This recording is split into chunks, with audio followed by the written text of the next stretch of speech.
আপনি দিদি আপনি কোথা থেকে আসছেন? আমি কোথায় গেছিলেন? গড়িয়া থেকে গেছিলেন প্রয়াগরাজ।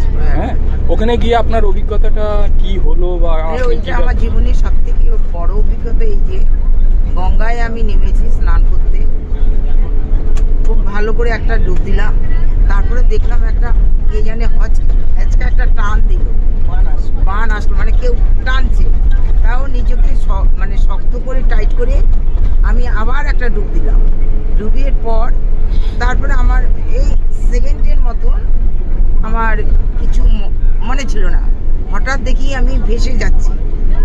তারপরে এক অন্য ঘাটে 2-3টে ঘাট পেরিয়ে। আপনার সাথে কি কেউ ছিল? হ্যাঁ, আমার ছোট বোন ছিল। তাকেও হারিয়ে ফেললেন? হ্যাঁ, তাকেও আমি হারিয়ে ফেললাম।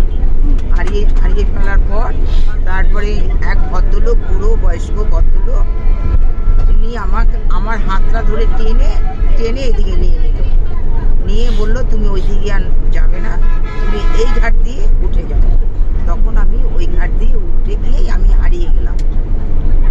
হারিয়ে যাওয়ার পরে সহায়তা কেন্দ্র খুব সাহায্য করে। হ্যাঁ, সহায়তা কেন্দ্র খুব সাহায্য করেছে। পুলিশদের সহযোগিতা পেয়েছে? হ্যাঁ, খুব ভালো করে পেয়েছি পুলিশ। আর সহায়তা কেন্দ্রে যারা ছিলেন মহিলারা, তারাই তাদের সহযোগিতায় আমি আমার আচ্ছা। আর বোনকে তো ফিরে পেলেন, কিন্তু দল কিভাবে পেলেন?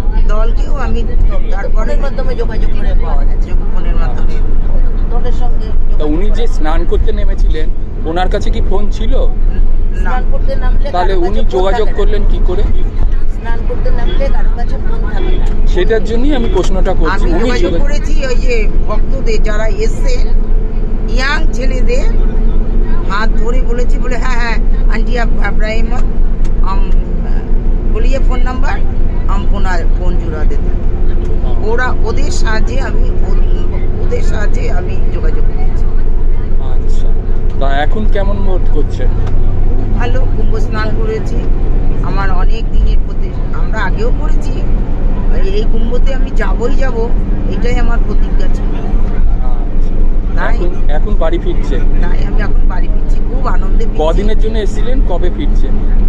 আমরা আসলাম 8 তারিখে, ফিরছি আজকে 13 তারিখে। ফেরার কথা ছিল 11 তারিখে। তারপর রাস্তায় প্রচন্ড জ্যাম, মানে ফিরছি 12 তারিখ। ফিরছি 12 তারিখে। আচ্ছা, থ্যাংক ইউ দিদি, ভালো থাকবেন।